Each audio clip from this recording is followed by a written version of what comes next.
Simple lang ang pangarap ko. Painit ng painit ang labanan ng 15 finalists para sa Himig Handog P-Pop Love Songs. Ngayong Sunday na kasi malalaman kung sino ang mananalo sa sikat na songwriting competition. Kaya naman ang mga song interpreters ng bawat kanta, kanya-kanya ng paghahanda para sa finals na mangyayari sa Araneta Coliseum. Teka lang muna, wait. Ganito pala ang pumapag-ibig. Ang finalist na si Marion Honor, di malayong masundan din ng tiyahing si Nora Honor na una ring sumikat dahil sa pagkanta. Lumuwas pa nga mula Pangasinan ang lola niyang si Belen Honor para suportahan siya sa kompetisyon. Noon nga si Nora, ako naman nakapagpasikat sa kanina pag dinala ko sa tawag ng pangalan. Katapos ngayon itong aking apo. Very grateful po ako na nandito sila at sinusuportahan nila ako.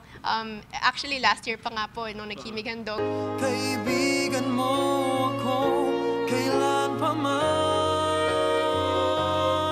Kinakabahan naman ang baguhang singer na si Michael Pangilinan dahil sa kakaibang tema ng kanyang kantang Pare, Mahal Mo Raw Ako. Pare, kaibigan lang kita.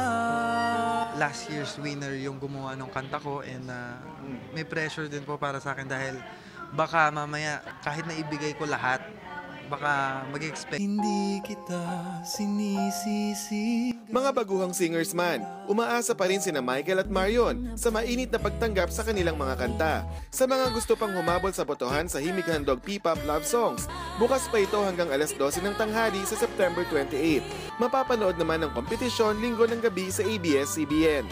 Jeff Fernando, ABS-CBN News.